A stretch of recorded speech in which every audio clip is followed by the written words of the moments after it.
Haurtxoaren hasieraz mintzatzen garenean, kezkatzen gaituen gaietako bat, hau da, gurasoak lanera itzultzen direnean semea edo alaba zaintzeko modua bilatzea. Izan ere, gurasook laneko bizitzarekin eta beste hainbat kezkarekin uztartu behar dugu sarritan hasiera lana. Eta hortxe sortzen dira galderak. Haurtzaindegiez gain, zein aukera dugu seme alaben zaintzari dagokionez. Aitak eta amak, biek lan egiten dute, eta bizitza pertsonala lanarekin uztartu alizateko, eszedentzia edo lanaldia murriztea eska daiteke. Ez baditugu aukera horiek bideragarri ikusten, zaintzaile bat kontrata dezakegu. Baina pertsona egokia aurkitzea lan zaila izan daiteke, zure umea zaintzeko, konfidantzako pertsona baten bila bazabiltza. Eta aitonamonak aukerarik onena dirudite, baina ez ditugu beti eskura izaten eta ezin digute euren laguntza beti eman. Ekimen sozialeko agintzari kooperatibak martxan jarri du Nidos Familiares, haurretxea egitasmoa. 0 eta 3 urte bitarteko haurtxoak zaintzeko aukera bat da. Zaintzailearen etxean bertan eskaintzen dena, alegia, babesezko, afektuzko eta segurtasunezko ingurunean.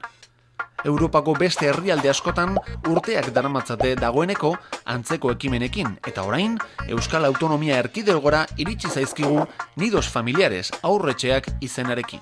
Ikus ditzagun haurretxeen ezaugarrietako batzuk. Bat, profesionalak eta konfiantzazkoak. Haurretxea zerbitzuak berariazko prestakuntza egiaztatua ematen die bere langileei. Prestakuntza aldia igarotakoan langileak kontu handiz hautatzen dira, maila profesionalari naiz gizatasunari erreparatuz. 2. Etxe eroso eta segurua.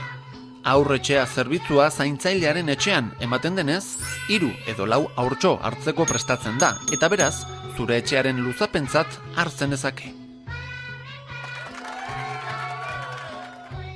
3. Banakako zaintza. Haurtxo bakoitzak arreta individualizatua izango du, bere behar eta garapen erritmoetara egokitua. Eta hori gutxi balitz, familien erritmoetara ere moldatzen da haurretxea zerbitzua, ordutegi malgua eta etengabeko komunikazio hurbila eskaintzen baititu. 4. Komunitatearentzako onurak. Familia bizitza eta lan bizitza uztartzeko egitasmoa denez, haurretxea haurtxoak zaintzeko komunitate sarea sustatzen ari da. Enplegua sortzen ari da. Baita haurtxoen kalitatezko zaintzari balioa eransten dion lanbide berria ere. Horregaitik, guztiagatik, etorkizun handiko aukera da haurretxea. Komunitatea hobetzeko asmo argi eta zuzena duena. Haurretxea. Konfiantzazko zaintza, haurtxoa ardatz.